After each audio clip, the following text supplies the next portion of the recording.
विचार है, यह किसानों और मजदूरों के खिलाफ का विचार है।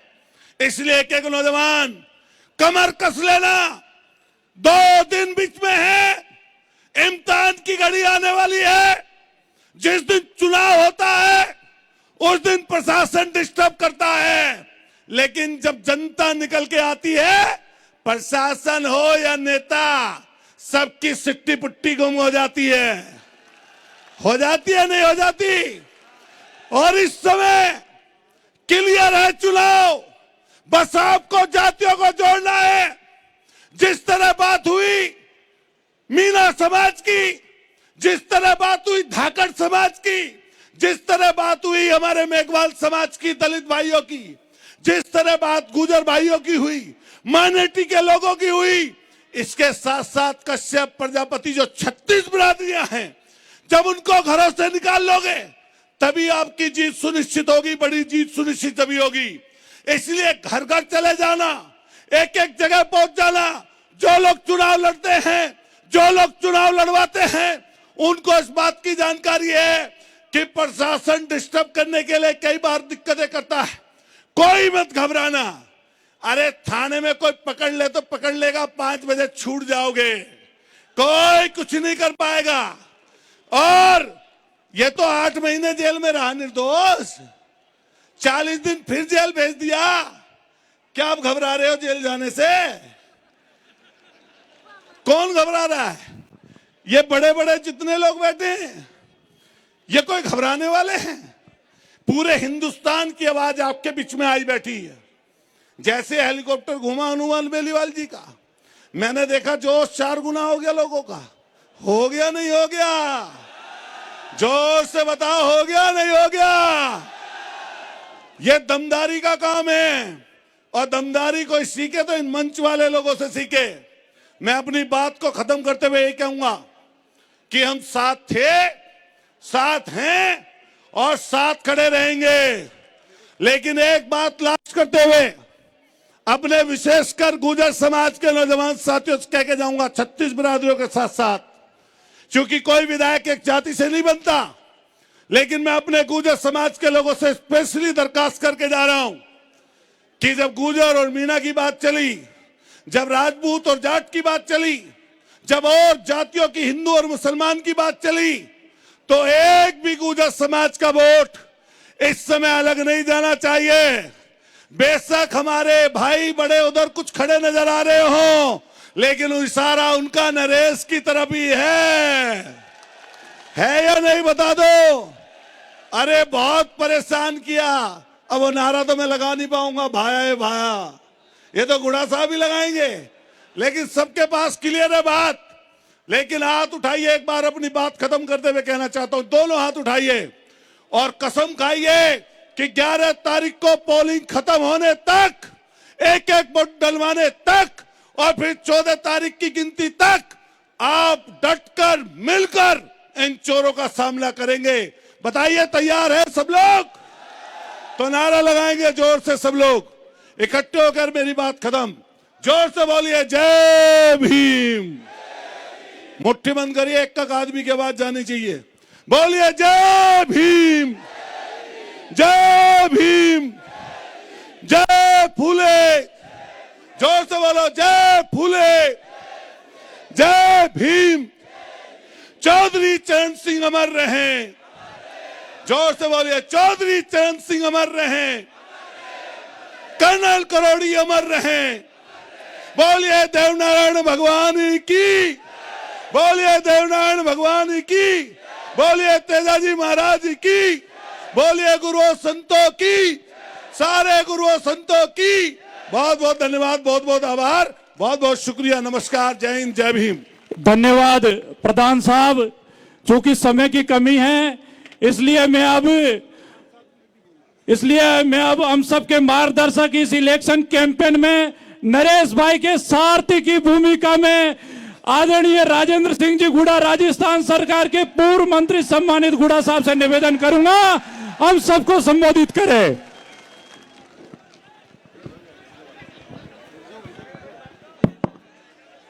मांगरोल की धरती पर दिल्ली से चला के आए और हिंदुस्तान में संघर्ष के प्रतीक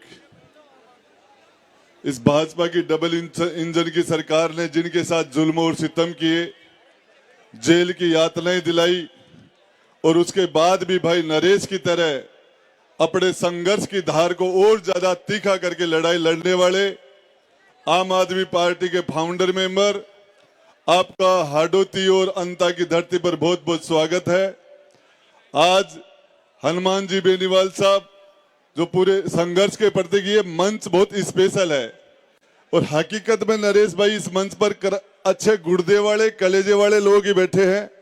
तो हमारे हमारे हनुमान जी बेनीवाल किसान नेता राजस्थान में संघर्ष कर रहे हैं और जो लोगों को न्याय दिलाने के लिए थानेदार भर्ती के लिए 4 महीने तक संघर्ष किया और लंबा संघर्ष करने वाले युवाओं के नेता हनुमान जी बेनीवाल साहब, अतुल जी प्रधान जो बार बार भाई नरेश जी की ताकत को बढ़ाने के लिए अपनी ताकत मिला के हर मुकाम पर हमारे साथ खड़े, और इसके साथ साथ हमारे भाई लाडले नेता नरेश जी मीना जो आप सबके दिलों की धड़कन है, राजस्थान के अंदर एक परिवर्तन की आवाज है, और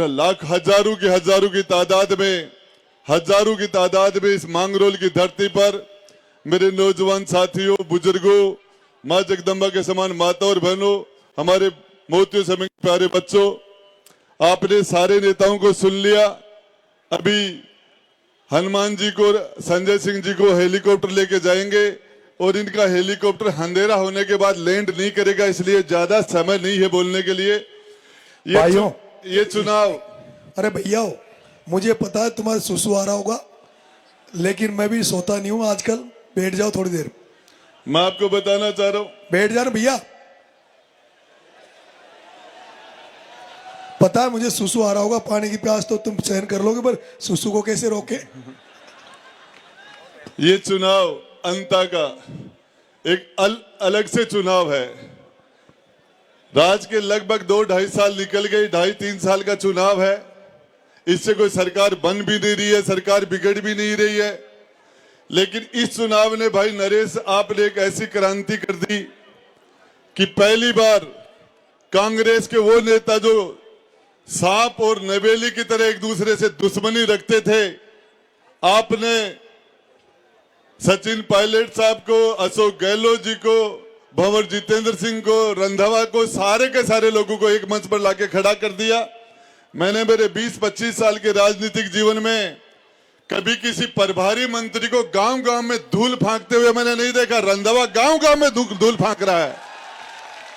राजस्थान का प्रभारी रंधावा गांव-गांव में खाक छान रहा है, मैंने कभी नहीं देखा। कांग्रेस के सारे नेता एक मंच पर भाई नरेश को मारने के लिए आ गए। और दूसरा, भजन लाल जी और वसुंधरा जी एक रथ के ऊपर एक, पहली बार क्या कमाल कर दिया भाई नरेश भाई आपने। और आपने मुझे और हनुमान जी को पहली बार एक मंच में बैठाने का ये कमाल भी आपने कर दिया। ये आज मंच पर पॉलिटिकली हम पहली बार बैठे। संजय सिंह जी, मैं आपको बताना चाह रहा हूं, ये अंता का चुनाव, नरेश मीणा को कोई क्रांतिकारी बोलता है, कोई छात्र नेता बोलता है, कोई इसको युवा नेता बोलता है, मैं तो इसको इलाज बोलता हूं। ओम बिड़ला का इलाज है ये प्रमोद जैन भाया, शांति धारीवाल, इन्होंने चप्पल निकाल रखी है। संजय सिंह जी ये कह रहा जूते तब पहनूंगा पाऊं में जब ओम बिड़ला का इलाज कर दूंगा। तो ये अपने आप में बहुत बड़ी बात है। मैं आप सब लोगों को बता रहा हूं, 2028 का जो चुनाव, मैंने एक बार टोंक में जेल में मिलने के लिए गया था मैं भाई नरेश से, और मैंने वहां जब पुलिस वाले मुझे मिलने नहीं दे रहे थे तो मैंने कहा था, अरे पुलिस वालों, ये नरेश एक दिन टिकट बांटेगा, एमएलए का, एमपी का टिकट बांटेगा। मैंने कहा था, मैं आज फिर कह रहा हूं। मुझे हंसी आ रही थी, नरेश भाई कांग्रेस से टिकट मांग रहे थे। अरे तुम देने वाले बढ़ोगे टिकट, ये टिकट ये जनता बैठी है, जनार्दन बैठी है। इस नरेश भाई को जिस तरीके से कुरुक्षेत्र के अंदर अभिमन्यु को सारे महारथियों ने चारों तरफ से घेर के मारा, उस तरह के कांग्रेस और बीजेपी के सारे नेताओं ने मिलके जो यातनाएं दी, के अंदर को बदमाशी करने की सोचेगा, लूट करने की सोचेगा, तो सबसे पहले उस नौजवान के चेहरे में उसको नरेश का चेहरा याद आएगा। और फोन लगा के, फोन का बटन दबा के कह देना कि नरेश से बात करेगा, सीधा सुधर रहा है, 1 मिनट में इलाज हो जाएगा।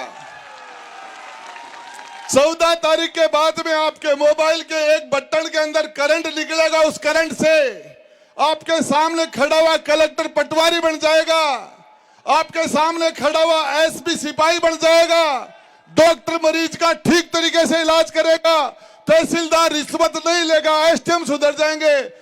और एक बात बता देता हूं, थप्पड़ एक ही नहीं है, और लगेंगे, बता रहा हूं, पक्के लगेंगे, लेकिन एसडीएम के लगे नहीं लगेंगे, बड़े वालों के लगेंगे। जो भी जनता के साथ अन्याय करेगा, अत्याचार करेगा, उसका इलाज पूरी ताकत से कर दिया जाएगा। जनता मन बना चुकी है। और आपको संजय सिंह जी मैं बताना चाह रहा हूं, राजस्थान के अंदर कांग्रेस और बीजेपी ने मैच फिक्स कर रखा है, एग्रीमेंट कर रखा है। वसुंधरा राजे के सामने यहां से बड़े बड़े नेता निकले, वसुंधरा जी के सामने अशोक गहलोत कमजोर कैंडिडेट देता है, अशोक गहलोत के सामने वसुंधरा कमजोर कैंडिडेट देती है। इनका मैच फिक्स है और इसका इलाज कर दो। इन नेताओं को जाना है। मैं आपको 2-3 नारे लगाऊंगा, 2-3 नारा। कांग्रेस, बीजेपी और कांग्रेस आई, चोर चोर मोसेरे भाई। बीजेपी और कांग्रेस आई, बीजेपी और कांग्रेस आई, बीजेपी और कांग्रेस आई। तख्त बदल दो, ताज बदल दो, इन गुंडों का राज बदल दो। तख्त बदल दो, ताज बदल दो, तख्त बदल दो, ताज बदल दो। इनकलाब, नरेश तुम संघर्ष करो, नरेश तुम आगे बढ़ो। धन्यवाद, जय हिंद। अब मैं हमारे आदरणीय मुख्य वक्ता भाई साहब हनुमान जी बेनीवाल को हेलीकॉप्टर लैंड 4:30 बजे के तक टाइम रहता है हेलीकॉप्टर का, इसलिए मैं आदरणीय हनुमान जी बेनीवाल से निवेदन करूंगा कि वो आपको संबोधित करें।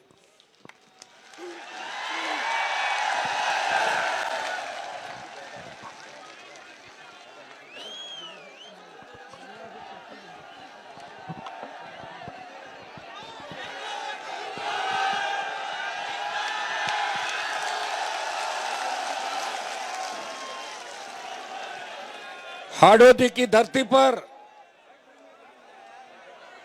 अंता मांगरोल में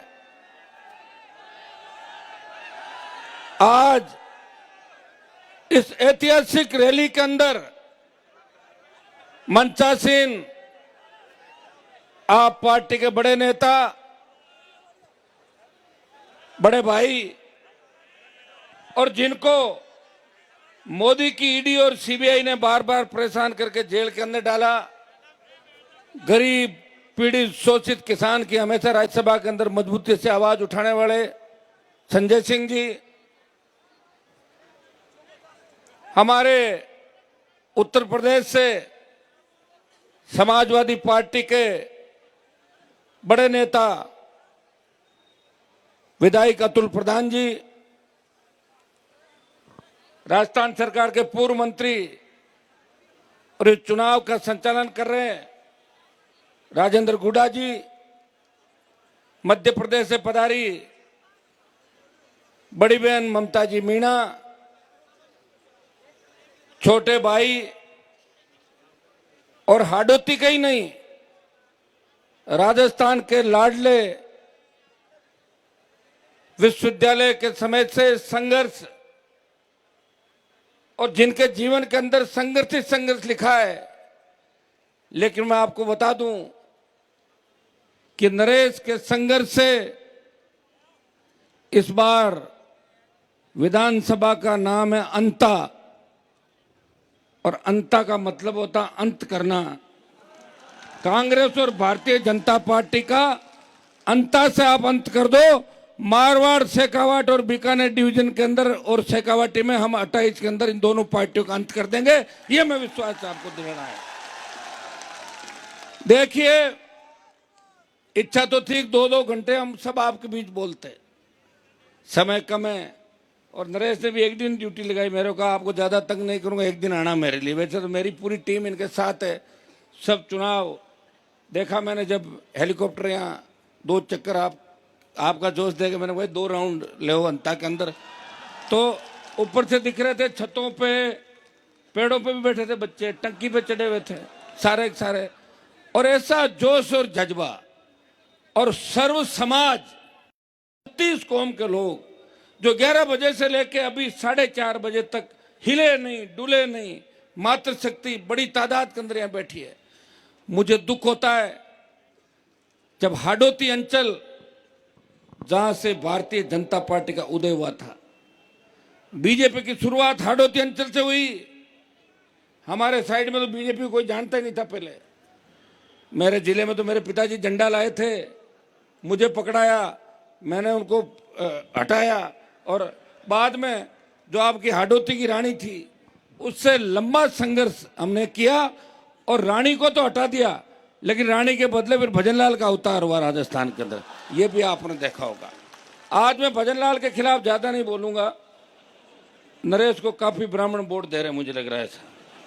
वैसे ब्राह्मणों को एक चीज ध्यान रखनी चाहिए कि अगर हम लोग नहीं होते तो वसुंधरा नहीं जाती, और वसुंधरा नहीं जाती तो भजनलाल सीएम नहीं बनता। इसलिए ब्राह्मण समाज को समझना चाहिए कि भजनलाल के मुख्यमंत्री बनाने के अंदर भी कहीं न कहीं हमारा पर्दे के पीछे वाया मीडिया रोल है कि मैडम का जादू खत्म किया और भजनलाल अवतरित हुआ। ये वाक नहीं हुआ। हाँ, ये सही है, अभी कानून व्यवस्था राजस्थान के अंदर चौपट हो गई है। इस सरकार के राज्य मंत्री, मैडम का एक बयान पढ़ रहा था मैं, मैडम का दामाद जिसको सीबीआई ढूंढ रही है खुद को, और उसने बोला कि प्रमोद जैन भाया खनन माफिया है। मना किसने किया? 2 साल से आपकी सरकार है। भजनलाल जी तो चाहे जो कर देते हैं, कौन रोकता है? भजनलाल जी तो ट्विटर को टूटर के देते हैं। सुनिए, भजनलाल जी का एक में भाषण सुन रहा था जोधपुर में, फ्लाइट तो रात में उड़ती है, वो कह रहे थे संजय सिंह जी कि मेरी रात फ्लैट में उड़ेगी। सारी रात को फ्लैट में उड़ेगी, फ्लाइट रात में नहीं। वो चूकते हैं, आदत है। वैसे देश के अंदर अगर जिंदा मोदी को किसी ने श्रद्धांजलि देने की ताकत है, वो राजस्थान के मुख्यमंत्री भजनलाल ही दे सकते। कह दिया मोदी जी को श्रद्धांजलि, और सत सत अकाल, सत श्री अकाल नहीं, सत अकाल के मतलब 100 साल अकाल पड़े। और कोटा के अंदर बोले बुराइयों के साथ हैं, अहंकारियों का साथ देना है। अब देखिए, हो सकता है उनका बाल मन हो, मुझे तो लगता नहीं उनका मन कैसा, किस तरह की बातें निकलती है। या लोग जो देते हैं लिख के, उसमें वो पढ़ देते हैं। मुझे कोई बता रहा था कि शिखर अग्रवाल जो उनका सेक्रेटरी है, वो फाइल ले जाता है, आखिरी पन्ना पढ़ाता है जिसमें भजनलाल लिखा तो दस्तखत कर देते, चिड़ी मार दो आप, ये भजनलाल। ये हालत राजस्थान की है। भाइयों, वसुंधरा जी ने इस डिवीजन आपको ही नहीं ठगा, पूरे राजस्थान को ठगा, जाटों को ठगा, हमारे सबको। जाटों की बहू, राजपूत की बेटी, गुजरों की समधन, रेबारियों की, मीणाओं की बुआ, एसी की बाणजी, उसकी मौसी, उसका ये, उसका वो, लगातार। और दुर्भाग्य इस बात का देखिए कि लगातार हाडोती अंचल ने, झालावाड़ ने वसुंधरा जी को कम संख्या के अंदर वोट जब गिनाए, उसके बाद भी इनको जिता के यहां से भेजा। लेकिन यहाँ न कोई सड़क है, स्कूल का जो हादसा हुआ था, मैं आना चाह रहा था, नरेश को उस दिन गिरफ्तार कर लिया।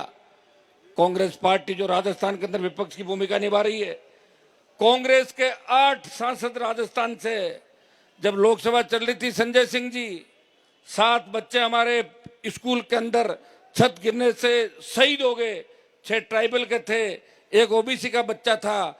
8 कांग्रेसी लोकसभा के अंदर एक शब्द नहीं बोले। अगर लोकसभा के अंदर भी नरेश ने मुझे टेलीफोन किया, अंदर से मैसेज किया, भाई साहब इस मामले को उठाना है, मैं तख्ती लेके बेल में घुसा और लोकसभा को रोका कि हमारे बच्चों को न्याय मिलना चाहिए। हाडोती अंचल से भाइयों, जो जोश दिखाई दे रहा आपके अंदर, नौजवानों, ये जोश आज 8 तारीख है, 9 तारीख कल शाम के बाद 10 और 11 तारीख को सरकार गुंडागर्दी करने की कोशिश करेगी, लेकिन नौजवान के सामने सरकारी तंत्र फेल हो जाता है। हर क्रांति का नायक नौजवान था। तांत्या टोपे मंगल पांडे से लेके झांसी की रानी लक्ष्मीबाई हो, चाहे भगत सिंह, हर क्रांतिकारी नौजवान था। और राजस्थान के नौजवानों ने इस बार मन बना लिया, हमें कांग्रेस और भारतीय जनता पार्टी को खत्म करके एक नई सरकार 28 के अंदर बनानी है। भाइयों, दिल्ली के अंदर जाते हैं, सबसे ज्यादा तो संजय सिंह जी मुझे कहते हैं इनका घर सामने ही है। ये कह रहे राजस्थान वालों को हो क्या गया, मगर इनका माइंड सेट है। ये हराने के लिए वोट देते हैं, इसको हरा दो, इससे ज्यादा सोचते नहीं राजस्थान के लोग। इसको हरा दो, फिर बाद में 5 साल निकल गए, 5 70 साल निकल गए, जिताने के लिए वोट नहीं देते। आप शुरुआत करो। शुरुआत करी मैंने 66 साल बाद। राजेंद्र जी भी चुनाव लड़े, खुद के दम पे जीते, मेरे साथ थे, मंत्री थे, दिलीप जी बैठे हैं पीछे, मंत्री थे। लेकिन भाइयों, 66 साल बाद पार्टी बना के इस राजस्थान में संदेश दिया। और जब देश का किसान तकलीफ के अंदर था, हरियाणा, यूपी, पंजाब के अंदर किसान बिलों के बारे में लोगों को समझ थी, और वहां के किसान और मेरे समाज के जब लोग मेरे पास आए, उन्होंने कहा हमारे नेताओं के जंग लग गई, हनुमान जी आप किसान के बेटे हो, मोदी की सत्ता को ठोकर मारो। भाइयों, मैं चाहता तो अमित शाह मोदी के साथ मंत्री बन के और यहाँ घूमता आराम से, लेकिन मेरे भाइयों को जब दुख में देखा तो मोदी की सत्ता को ठोकर मार के 70 दिन शाहजहांपुर हाईवे पे आपने देखा होगा, उसको जाम किया और सत्ता को ठोकर मार के सड़कों पर आपके साथ रहा। जब देश की सेना को ठेके पे दे दिया, सबसे ज्यादा झंडे के साथ अगर आंदोलन के अंदर कूदा और सेना के सम्मान की लड़ाई सबसे ज्यादा कोई लड़ता हुआ नजर आता है, आपका भाई सेना के सम्मान के अंदर अग्निवीर व्यवस्था को खत्म करके उन हमारे पूर्व की भांति सेना भरते हो, ये हमेशा मुझे आपने देखा होगा। बात हाडोती अंचल की आई, बात अंता की आई, मारवाड़ का पुराना रिश्ता है। हमारे नेता तो भाषण उल्टे देते थे, जब हमारे अकाल पड़ जाते थे तो कमा के खाने के लिए आते थे कोटा डिवीजन के अंदर। यहाँ की जमीनें अच्छी थी और बहुत अच्छा रिश्ता मारवाड़ और हाडोती अंचल का रहा। लेकिन दुर्भाग्य से आज जिस तरह कांग्रेस और भारतीय जनता पार्टी मिलकर यहाँ काम कर रही है, प्रमोद जैन भाया से लेके धारीवाल जी से लेके 15 जो उदाहरण नरेश ने बताए, ये हाडोती में ही काम नहीं कर रही है, ये हर जगह काम कर रही है। जब खींवसर का उपचुनाव था राजस्थान के अंदर, जब उपचुनाव हुए, देश के गृह मंत्री ने कहा कि हनुमान को किसी भी कीमत में नहीं जिताना है, हनुमान को किसी भी कीमत में नहीं जिताना है। तो डोटासरा को दिल्ली बुलाया और बीजेपी के बड़े नेता के घर पे मीटिंग हुई कि आपको पेपर लीक के मामले में जेल भेजेंगे या फिर सीटें निकलवाओ बीजेपी की। तो उसने कहा जहां जहां कहो टिकट दे दूंगा मैं और जमानत जब्त भी करा लूंगा। 4 टिकट देके जमानत जब्त करा ली अपने। ये हुआ भाई राजस्थान के अंदर है। हमसे कोई बातें छिपी नहीं है, लेकिन हम हारे नहीं हैं, हम मजबूत हैं। हमसे प्रेरणा लेके बीएपी पार्टी बनी आपके नजदीक ही, और पार्टियां बनेंगी। हम तो चाहते हैं कि राजस्थान के अंदर हर अंचल के अंदर अगर एक मजबूत नेता तैयार हो जाए, आप नरेश को तैयार करो हाडोती के अंदर।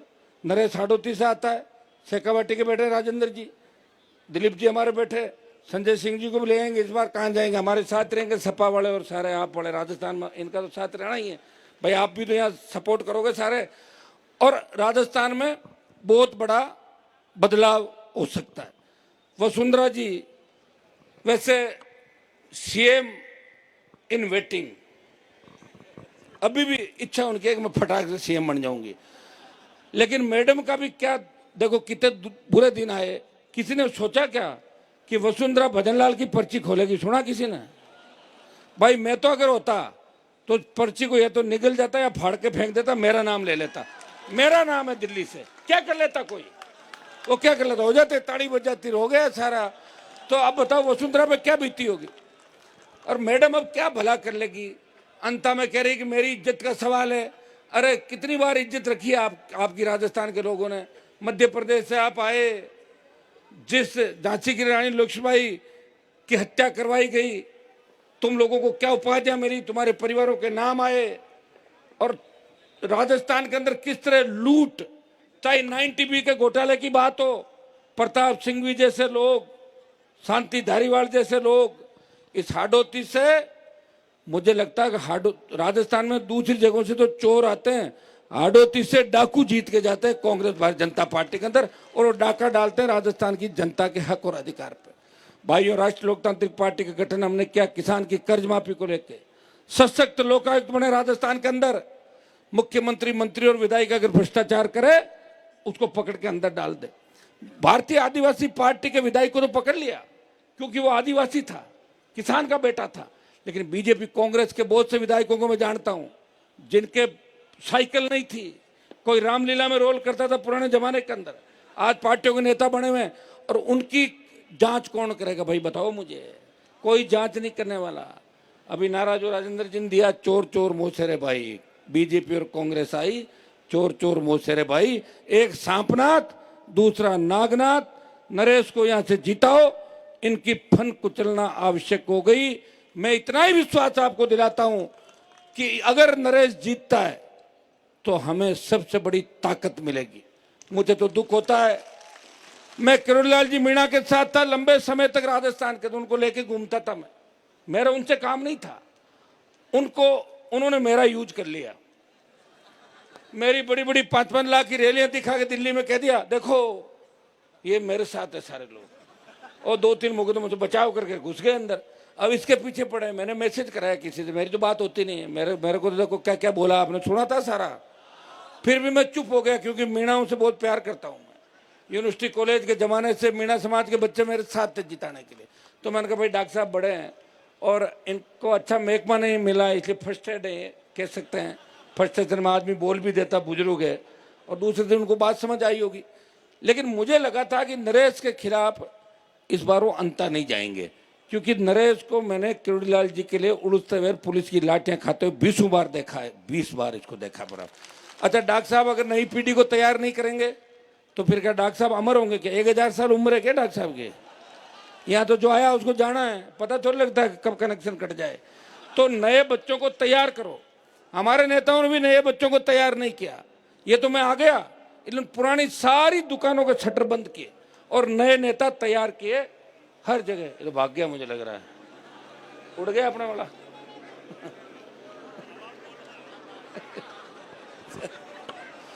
अब अभी मुझे आपके बीच और रहना है, इसलिए भाग गया हेलीकॉप्टर वाला। भाइयों, इस चुनाव के अंदर मैं पर दिन अंता की रिपोर्ट ले रहा था। पर दिन 25 से शुरू हुए लोग कि नरेश के 25,000 आएंगे, फिर 30,000, 35,000, 40,000, आज 60,000 प्लस पे नरेश। 2 दिन और मेहनत करोगे ठीक रहेगा तो 60 का 75,000 की ओर चला जाएगा। ये जैन जी जो नेपाल के अंदर क्रांति लेके आई, इस वर्ल्ड के बड़े बड़े देशों के अंदर आपने देखा होगा कि नौजवानों के भीतर कौन सी आग है। नौजवान इस व्यवस्था को बदलना चाहता है।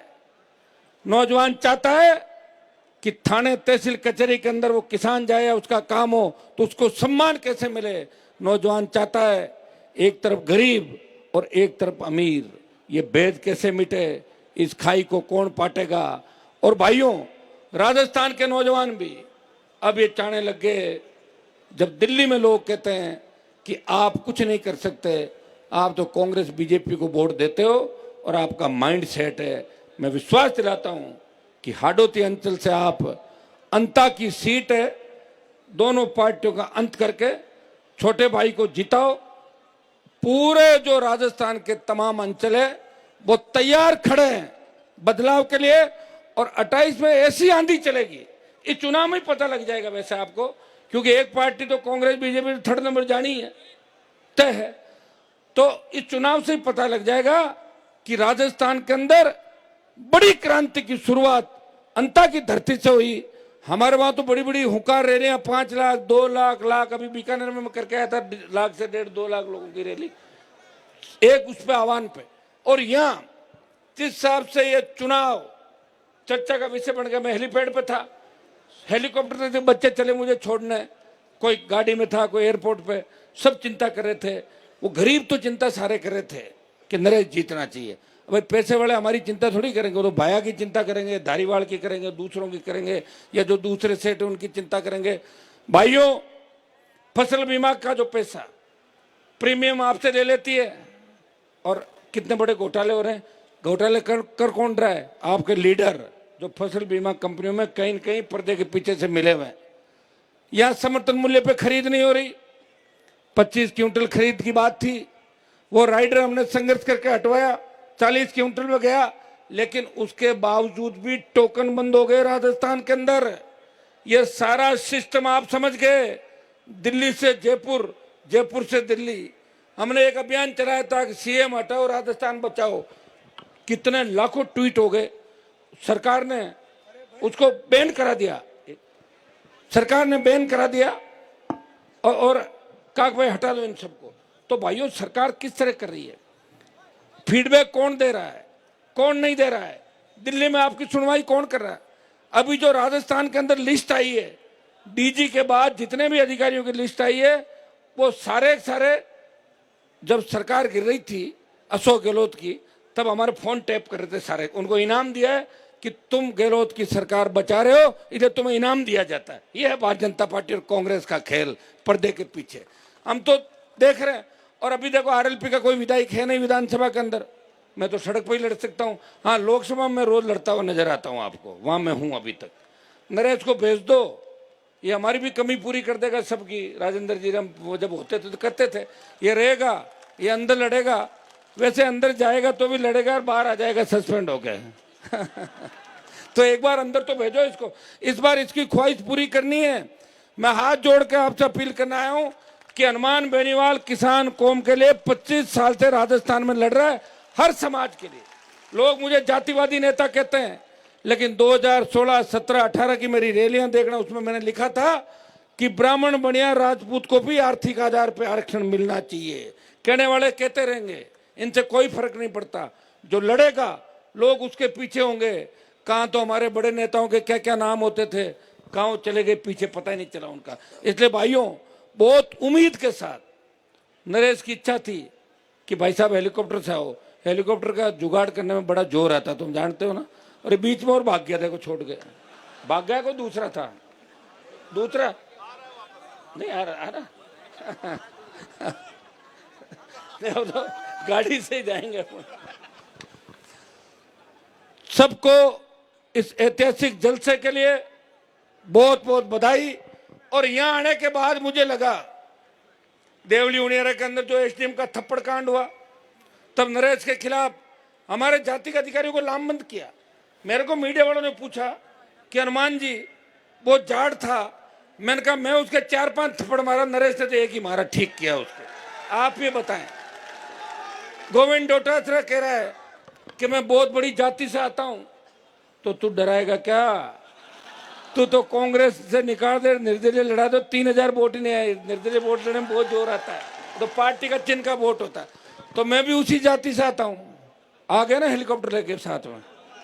मुझे दुख डॉक्टर साहब का है कि डॉक्टर साहब को तो यहाँ आकर फॉर्मेलिटी करके चले जाना चाहिए। ये कह के जाना चाहिए कि मैं तो फॉर्मेलिटी करना आया हूँ, नरेश को जिताओ, अंदर ही अंदर ही बात करके जानी चाहिए। लेकिन उनकी आदत है, उनकी आदत है, वो किसी दूसरे की तो प्रशंसा उनको स्वीकार ही नहीं है।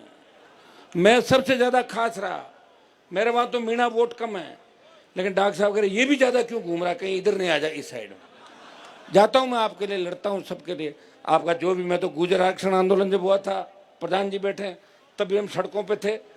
आज भी तमाम समाजों को उनका हक अधिकार मिले। धाकड़ समाज बहुत बड़ी तादाद के अंदर कोटा झालावाड़ के अंदर है, लेकिन धाकड़ समाज को कौन सा प्रतिनिधित्व मिला? बना दिया हीरालाल जी को मंत्री कुछ समय के लिए। आपको भी पता है हीरालाल जी कितनी चल रही है, किस तरह काम कर रहे हैं। धाकड़ समाज, सर्व समाज, यहाँ पे मीणा, गुजर, धाकड़, आपका जो एसी का, बाबा साहब के सपने कैसे पूरा करोगे, बताया ना इन्होंने सारे। तो मिलजुल के शोषित पीड़ित तबका, जाट समाज, राजपूत समाज, तमाम समाज, ब्राह्मण, बनिया, सर्व समाज। देखिए आजादी का आंदोलन जब चला था तब सारी जातियां आई थी, और जब बड़ी लड़ाई आ जाती है तो छोटी लड़ाइयों को छोड़ के बड़ी लड़ाई के लिए सारी जातियां मिलकर लड़ाई लड़ती है। लड़ी कोरोना के खिलाफ आप। तो ये सोच लो, इस कांग्रेस और भारतीय जनता पार्टी को हाडोती की धरती से भगाना है। अंता आप दे दो नरेश को, और राजस्थान दे देंगे हम आपको, इतना ही विश्वास। और फिर मैं आपको बता दूं, जो जो नाम नरेश ने बताया, चाहे धारीवाल हो, चाहे सिंघवी हो और भाया हो, ये 24 घंटे के अंदर अंदर अगर घघरी पहना के और सड़क पर नहीं निकाल दिया तो हमारे को बता देना। आजकल घघरी बड़ा ट्रेंड चल रहा है, घघरी पहना के मुलजिमों को ले जाते हैं सारे। ये हम आपके लिए कर सकते हैं, आप सबको इस ऐतिहासिक कार्यक्रम के लिए। और मैं तो गदगद हो गया, संजय सिंह जी भी गदगद हो गए। आना तो हम दोनों को साथ था, आए अलग अलग, लेकिन हमारा मकसद, मिशन जो मंच पे बैठे हम सबका एक ही मिशन और एक मकसद है कि राजस्थान में बदलाव हो, इन दोनों पार्टियों को घर बिठाएं, तीसरी ताकत खड़ी करें और तीसरी ताकत की शुरुआत हाड़ौती की धरती से आप लोगों को करनी है। मेरा भी मान और सम्मान रखना, मैं आपके लिए लड़ रहा हूं हमेशा। किसान कर्ज माफी की बात हो, चाहे खरीद की बात हो, चाहे दूसरे मामले हो, इस प्रदेश में जहां भी आवश्यकता पड़ती है, हनुमान बेनीवाल आपके हक और अधिकार के लिए हमेशा लड़ता हुआ नजर आता है। इस लोकसभा के अंदर, विधानसभा के अंदर सत्ता को ठोकर मार के सड़कों पे मंत्री नहीं संतरी बन के आपकी सेवा की। और आगे भी आपको विश्वास दिलाता हूं, इस प्रदेश के अंता के हाड़ौती के किसान का जहां पसीना बहेगा वहां खून दे के भी मैं आपके उसको हक और अधिकार दिलाऊंगा। इतना विश्वास मैं आपको दिलाता हूं। भाई नरेश मीणा की 11 तारीख को 6 बजे तक आपको इसी ताकत के अंदर एक एक व्यक्ति को सोशल मीडिया के माध्यम से, दूसरे माध्यमों से एक चीज का ध्यान रखना, लोग आपको उकसाएंगे, कोशिश करेंगे झगड़ा करे, ये करे वो करे, चुनाव आपके पक्ष में है, एक एक वोट पहुंचना चाहिए और पूरी ताकत के साथ लग जाओ। और अंता के सर्व समाज से मैं अपील करता हूं कि अगर हमने आपके लिए कुछ इस राजस्थान को दिया है 25 साल के अंदर, तो हाथ जोड़ के हमारी अपील है, हम सब मंचासीन नेताओं की अपील है कि सारे भाई, कांग्रेस बीजेपी को तो रोज जिताते हो और हराते हो, और भाया तो और आगे हो जाएगा, घनी चोरी कर ली, क्या करोगे, पूरी रेत खा गया राजस्थान की, बजरी खा गया। और बीजेपी का जो पकड़ के लाए कैंडिडेट, इनको भी बन भी जाए तो क्या कर लेगा, घने लल्लू बैठे बीजेपी के अंदर, कौन पूछता है। तो नरेश को भेजो और हमारा मान और सम्मान रखो, हम हमेशा आपके लड़ते रहेंगे। एक नारा लगाए, जय जवान, जय जवान, इंकलाब।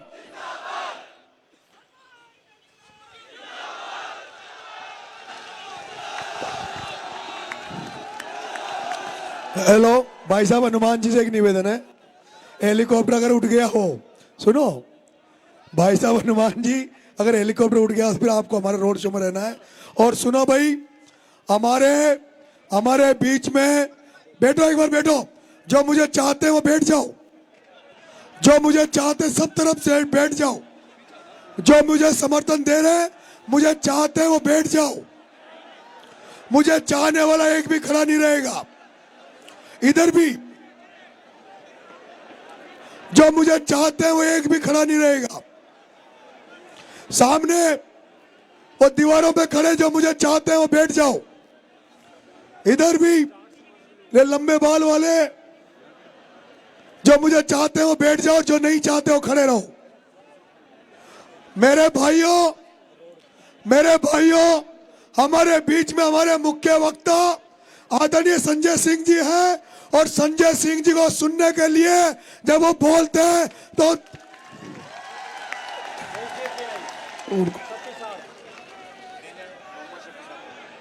मोहम्मद सफी साहब को बुलवा दें एक बार, एसडीपीआई वाले मोहम्मद सफी साहब को।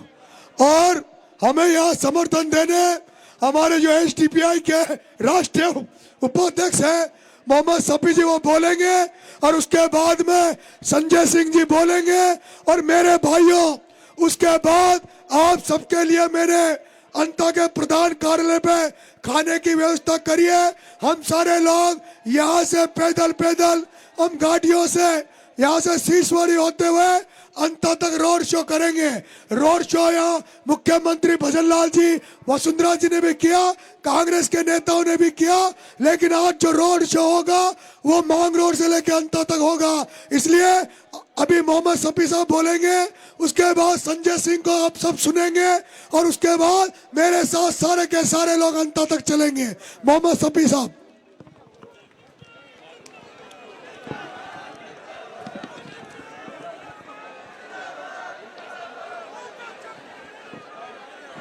स्टेज पर तशरीफ फरमा, खास तौर पर इस अंता मांगरोल विधानसभा के प्यारे, बहुत ही प्यारे प्रत्याशी नरेश मीणा जी, और मंच पर आसीन तमाम संजय जी, बेनीवाल साहब और राजेंद्र गुड़ा साहब, आप तमाम को जो आज मेरा ख्याल है पहले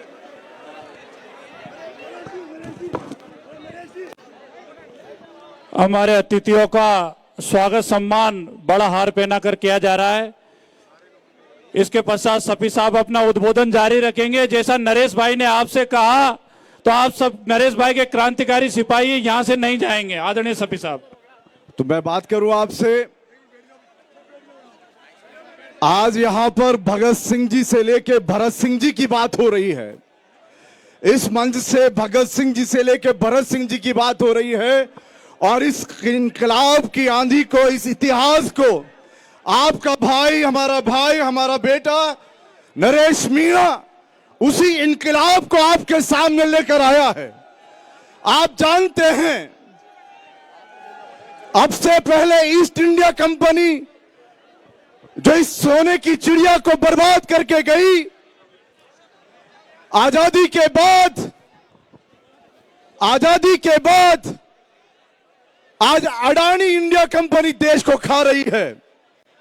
और ये बात आपसे संबंधित है, ये बात किसानों की बात है। किसानों को यह जानना चाहिए कि ईस्ट इंडिया कंपनी के बाद, आजाद होने के बाद भी क्या वजह है कि हम फिर गुलामी में जा रहे हैं। हमें फिर गुलाम बनाया जा रहा है। और वो गुलाम बनाने के लिए आपको मालूम है, भूमि अधिग्रहण बिल, उसका किस तरीके से भूमि अधिग्रहण बिल जो है, आज बिल नहीं है, कानून है। जो ये लॉ, लैंड एक्विजिशन लॉ है, वो लॉ किसानों की धरती को खाने के लिए है। और इसकी मिसाल अभी बिहार आपने देखा होगा। हजारों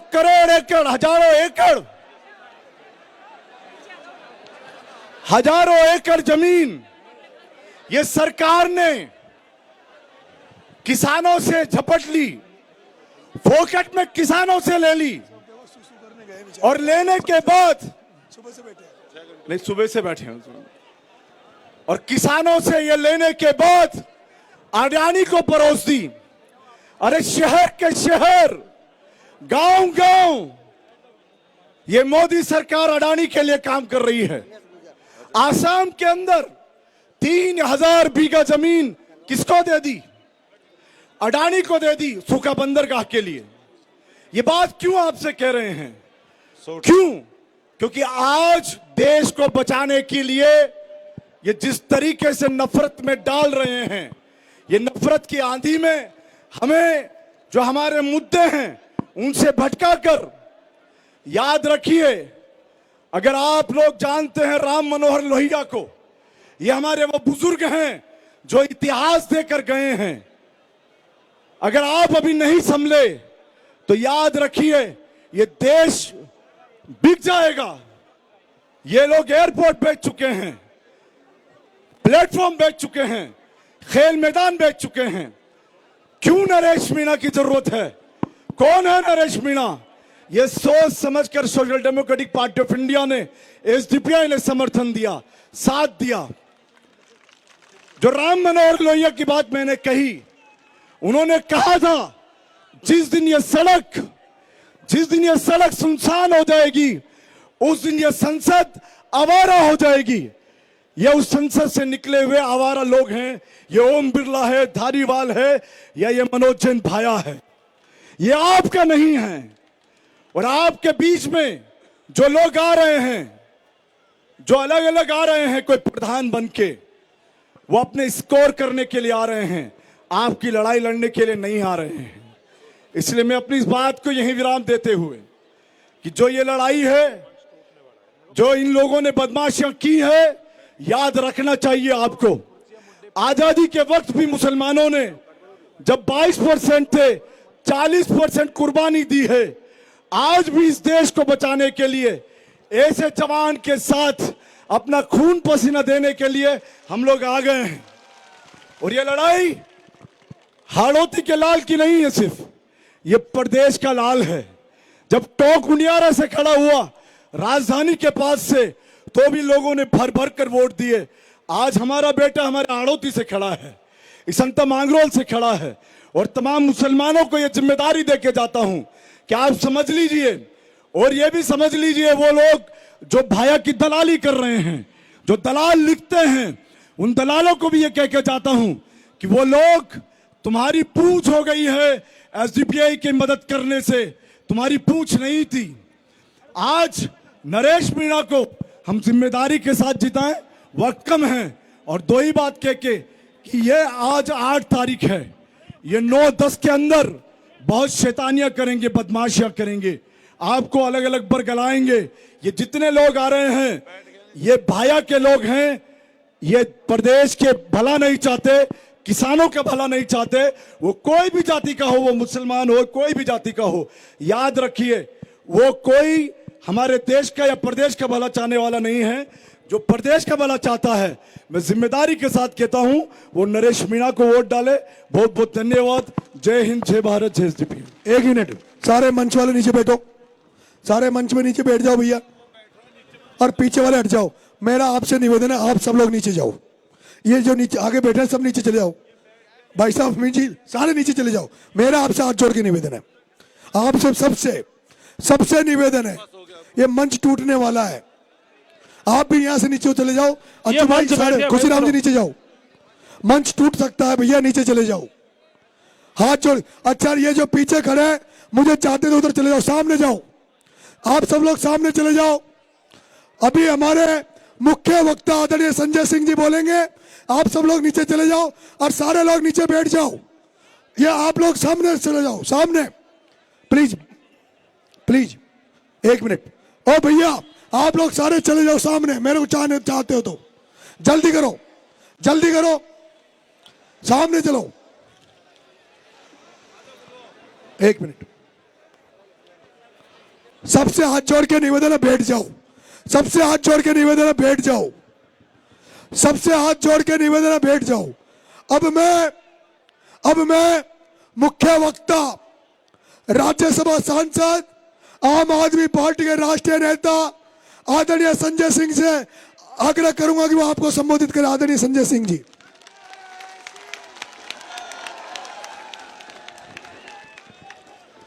भारत माता की, भारत माता की। मंच पे आसीन नागौर से लोकसभा के सांसद, आरएलपी के राष्ट्रीय अध्यक्ष भाई हनुमान बेनीवाल जी, आपके बीच में हर सुख दुख में आपकी लड़ाई लड़ने वाले तेज तर्रार संघर्षशील नेता भाई नरेश मीणा जी, जिसके लिए इतनी बड़ी तादाद में आप लोग इकट्ठा हुए हैं, पूर्व मंत्री राजस्थान सरकार के और इस महाभारत की लड़ाई के अर्जुन भाई राजेंद्र सिंह गुड़ा जी, जो लगातार कंधे से कंधा मिला के साथ में चल रहे हैं, और हमारे बीच में उत्तर प्रदेश के पूर्व मुख्यमंत्री अखिलेश यादव जी का संदेशा लेके अतुल प्रधान जी आपकी लड़ाई में आपके साथ हैं। हमारे बीच में आम आदमी पार्टी का एक एक कार्यकर्ता पिछले 10-12 दिनों से नरेश मीणा के साथ लगा हुआ है। मैं अपने कार्यकर्ताओं का भी अभिनंदन करता हूं, उनका भी वंदन करता हूं। साथियों और दोस्तों, आज इस अंता की धरती पे इतने बड़े जन सैलाब के साथ इकट्ठा होकर आपने संदेश दिया है कि भारतीय जनता पार्टी और कांग्रेस दोनों का अंत अंता में होने जा रहा है, दोनों का अंत होने जा रहा है। राजस्थान वीरों की धरती है, क्रांतिकारियों की धरती है। भारत की सेना में रह के अपने प्राणों की आहुति देने वाले उन वीर जवानों की धरती को मैं नमन करता हूं, जिसके लिए लड़ाई लड़ने का काम नरेश मीणा करते हैं। नरेश मीणा आपकी लड़ाई लड़ने का काम करते हैं, संघर्ष करते हैं। साथियों और दोस्तों, मैं इसलिए आया, बिहार के चुनाव प्रचार में था। बिहार का चुनाव प्रचार खत्म भी नहीं हुआ था, अरविंद केजरीवाल जी का फोन आया, केजरीवाल जी का संदेश आया। उन्होंने साफ तौर पे कहा, एक हमारा साथी संघर्ष कर रहा है, उसके लिए आपको जाना है, और मैं दिल्ली से चल के आज आपके बीच में हूं। क्या इतिहास है इस शख्स का। आपने इनको खून से तौल दिया, अपने शरीर का खून निकालकर इनको तौल दिया। पहली बार इतिहास कायम किया आपने। अरे जिस समाज से आप लोग आते हैं, आपके आईएएस, आपके आईपीएस, आपके बड़े बड़े अधिकारी, एक विधायक बनाने की जिम्मेदारी आपकी है। इस बार विधायक बना के आप इनको भेजना। और दूसरी बात, पैर में चप्पल नहीं है इनके। ये चप्पल पहनेंगे कि नहीं पहनेंगे, बताओ आप। पहनेंगे ना, पहनेंगे ना। इनके संघर्षों की दास्तान बेनीवाल साहब रास्ते में सुना मैंने, बहुत सारे साथियों ने बताया। हम और अतुल प्रधान जी थे झालावाड़ में, बच्चों की मौत हो गई स्कूल की बिल्डिंग गिरने से, जहां पे 2 बार के मुख्यमंत्री रहती हैं, वहां पर बिल्डिंग गिरने से 7 बच्चों की मौत हो गई। और पता चला कि भारतीय जनता पार्टी की सरकार ने मुआवजे के तौर पे बकरी देने का काम किया। मैं बीजेपी वालों से कहना चाहता हूं, वो बकरी के बच्चे नहीं थे, वो इंसानों के बच्चे थे जिनकी मौत हुई थी, वो बकरी के बच्चे नहीं थे। आप बकरी दे रहे हो मुआवजे में। आपके घर का बच्चा मर जाए तो, आपके घर के बच्चे की किसी दुर्घटना में मौत हो जाए तो, आज इस देश में सत्ता किसके लिए चल रही है मेरे भाइयों? कहते परिवारवाद नहीं है बीजेपी में। अरे बीजेपी से बड़ा परिवारवाद कहां है, जरा बताओ।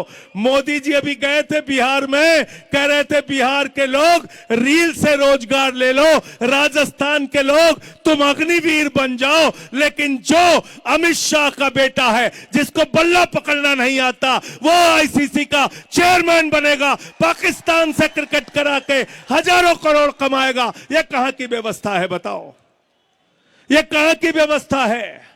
आपके लिए लड़ाई शख्स ने एसडीएम को थप्पड़ मारने का जो कांड हुआ, 8 महीने जेल में रहे। 8 महीने जेल का कष्ट मुझे मालूम है मेरे भाइयों। यहां जो माताएं बहनें बैठी हैं ना, इनसे पूछना बताएंगे, जब इनके घरों के बच्चे जेल में डाले जाते हैं, कितनी तकलीफ में इनकी जिंदगी गुजरती है। और आज मुझे बहुत खुशी है, इस लड़ाई का नेतृत्व मातृशक्ति कर रही है। हमारी माताएं बहनें सुबह से यहां बैठी हैं। इस लड़ाई में आपको कोई हरा नहीं सकता। जिता के भेजना नरेश मीणा को, जिता के भेजना। इसलिए जिता के भेजना कि अरविंद केजरीवाल को, संजय सिंह को, हनुमान बेनीवाल को, अतुल प्रधान को, राजेंद्र सिंह को निराश ना होना पड़े। जो लोग लड़ते हैं उनके साथ जनता खड़ी होती है, यह विश्वास दिला के अंता से भेजना आप। और कितना काम करेगा कोई आदमी आपके लिए? 15 दिन का अनशन किया, 8 महीने जेल में रहे, कितना संघर्ष कराओगे नरेश मीणा से? और आज बहुत खुशी की बात है कि इनके लिए कोई एक जाति नहीं, मीणा भी इनके साथ, जाट भी इनके साथ, गुर्जर भी इनके साथ, राजपूत भी इनके साथ, दलित भी इनके साथ, पिछड़ा भी इनके साथ, हिंदू भी इनके साथ, मुसलमान भी इनके साथ, सिख भी इनके साथ, ईसाई भी इनके साथ, नौजवान भी इनके साथ, किसान भी इनके साथ, और हमारी माताएं बहनें भी इनके साथ। इनको कोई हरा नहीं सकता। जिता के आपको भेजना है। जिताओगे कि नहीं जिताओगे बताओ? और चुनाव निशान भी बहुत बढ़िया है। क्या चुनाव निशान है? क्या चुनाव निशान है? अपने श्रम, अपने खून, अपने पसीने से ये गन्ना पैदा करता है किसान, लेकिन उसको दाम दिलवाने के लिए लड़ाई लड़ने का काम किसानों के नेता भाई हनुमान बेनीवाल, भाई नरेश मीणा, भाई राजेंद्र सिंह, अतुल प्रधान जैसे लोगों को सामने आकर लाठियां खानी पड़ती है, संघर्ष करना पड़ता है। मैं आपसे ये कहने के लिए आया हूं, आपके लिए विधानसभा में एक आवाज तो ऐसी होनी चाहिए जो राजस्थान के खजाने की रखवाली कर सके, और वो कोई कर सकता है तो नरेश मीणा कर सकते हैं। कोई एक आदमी तो हो जो बच्चों के स्कूल के लिए आवाज उठाए, मिड डे मील के लिए आवाज उठाए, टूटी सड़कों के लिए आवाज उठाए, अस्पताल की दवाइयों के लिए आवाज उठाए। वो कौन है? वो आपका ये बेटा बन सकता है। बेटा, इसको जिता के भेजना। मैं बार बार जिताने की अपील इसलिए कर रहा हूं, मुझे पता चला, मैं इनके वीडियो देख रहा था, 3 बार चुनाव हार चुके हैं, 3 बार, 2 बार चुनाव हार चुके हैं। पिछली बार दूसरे नंबर पे थे, इस बार नंबर 1 पे आपको पहुंचाना है। कब तक ऐसे लोग हारते रहेंगे जो आपके लिए लड़ते हैं? कब तक ऐसे लोग हारते रहेंगे जो आपके लिए लाठियां खाते हैं? अभी ठीक कहा बेनीवाल साहब ने, आपके नेता मीणा जी जो आज बीजेपी में मंत्री हैं, उनके लिए इन्होंने लाठियां खाई, जेल गए, आपके लिए लाठियां खाई। उस लाठी का बदला 11 तारीख को ले लेना और 14 तक लड़ाई लड़ना। एक बात मैं आपसे कह के जा रहा हूं, ये बीजेपी कांग्रेस वाले 1 नंबर के बेईमान लोग हैं। काउंटिंग अंतिम समय तक पूरी तरह से कराना और सर्टिफिकेट लेके इनको अपने कंधे पे बिठा के तब बाहर आना, उससे पहले मत आना। ये बड़े बेईमान लोग हैं। आपका कौन कांग्रेस का प्रत्याशी? भाया भाया भाया भाया।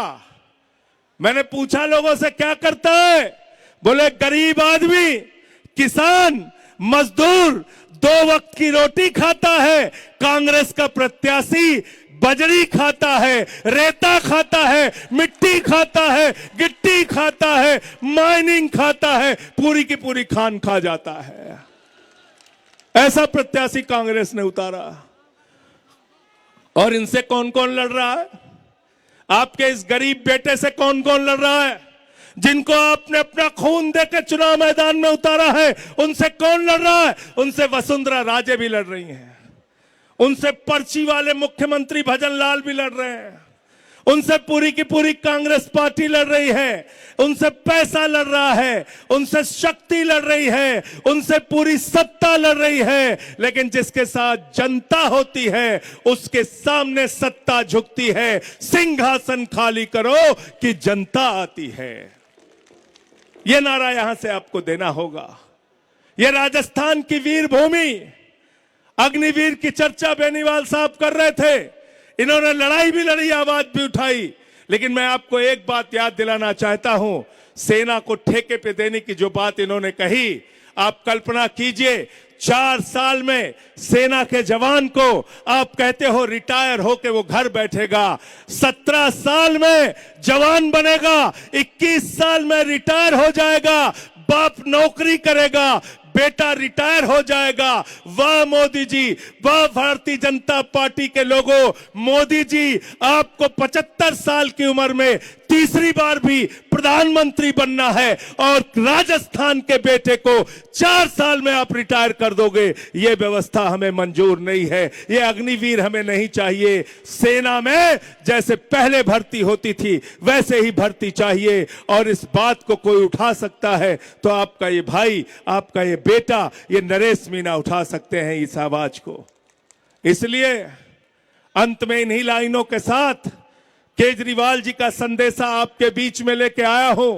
वो भी स्कूल के लिए काम करते हैं, अस्पताल के लिए काम करते हैं, और हमारी पार्टी को भी बेनीवाल जी ने दिल्ली के अंदर सपोर्ट किया था, आके साथ दिया था। इस मंच पे जो लोग बैठे हैं ये संघर्ष करने वालों का साथ देने वाले लोग हैं। हमारी बहन ममता मीना जी जो आई हैं, हमारे जो मुक्तेश्वरानंद जी के संदेश लेके जो यहाँ पे आए हुए हैं पूजनीय लोग, इन सब का एक ही संदेश है साफ तौर पे, ये अमन बिक रहा है, चमन बिक रहा है, गरीबों के तन का कफन बिक रहा है, बाजारों में बहनों का तन बिक रहा है। यारो बुरा न मानो तो कह दो, इन बेईमानों के हाथों वतन बिक रहा है, इन बेईमानों के हाथों वतन बिक रहा है। इस वतन का सौदा करने वाले लोगों से, इस वतन को बचाने के लिए, राजस्थान की धरती को बचाने के लिए, अंता को बचाने के लिए बीजेपी और कांग्रेस दोनों का अंत 11 तारीख को कर देना, अपने वोट की ताकत से कर देना,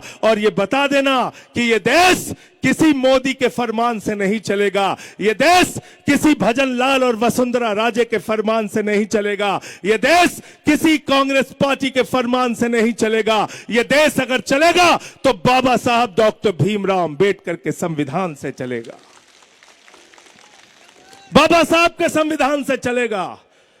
अंत में पीछे तक हाथ उठा के आपको यह यकीन और भरोसा दिलाना है कि 14 तारीख को सर्टिफिकेट लेके आप काउंटिंग स्थल से आएंगे, नरेश मीना को अपने कंधे पर उठा के, और उस जुलूस में हम सारे लोग शामिल होंगे। इंकलाब, भारत माता की, भारत माता की, नरेश मीना, नरेश मीना। सुनो सुनो भाई, ये पीले चावल है, ये पीले चावल है मेरे भाइयों। मैं 14 तारीख से दिन रात मेहनत कर रहा हूं, मैं दिन रात मेहनत कर रहा हूं। मेरा बेटा अनिरुद्ध भी आपसे तो अपील करेगा, बेटा अनिरुद्ध अपील करेगा, और बेटा अनिरुद्ध आपको ये पीले चावल बांटेगा। इन पीले चावलों को लेकर आपको अब ये प्रचार की कमान संभाल रहा हूं। आपको नरेश मीणा बनकर ये पीले चावल ले जाकर, और 11 तारीख तक मेरे चुनाव का प्रचार का काम मैं आपको सौंप रहा हूं। बेटा अनिरुद्ध आपको 2 मिनट संबोधित करेगा। बेटा, आप सभी को मेरा राम राम। आप सभी मेरे पापा को ज्यादा से ज्यादा वोट देकर चुनाव जिताए। आपके जो ये छोटे मोटे काम हैं, लाइट और पानी के, वो तो मेरे पापा के नाम से ही हो जाएंगे। जब मेरे पापा के पास कोई पद नहीं था, उन्होंने अधिकारियों को ट्रैक्टर पे खड़ा कर दिया था। मेरे पापा को एक बार एमएलए बना दो, आपको अधिकारियों के पीछे नहीं, अधिकारी आपके पीछे घूमेंगे। मुझे उम्मीद है आप मेरे पापा को ज्यादा से ज्यादा वोटों से चुनाव जिताएंगे और इन भ्रष्टाचारी नेताओं का अंत करेंगे। धन्यवाद। और मैं एक बात कहूं, ये नाती का भाड़ा नहीं है, ये मर्दों का भाड़ा है, मर्दों का, ये मर्दों का भाड़ा। देख लो यहाँ मेरे यहाँ लल्लू पंजू नेता नहीं आने। आप सबको बहुत बहुत धन्यवाद। सबको अंत तक रोड शो में चलना है, और सबको अपने प्रधान कार्यालय पे मेरी तरफ से खाना खिलाया जाएगा।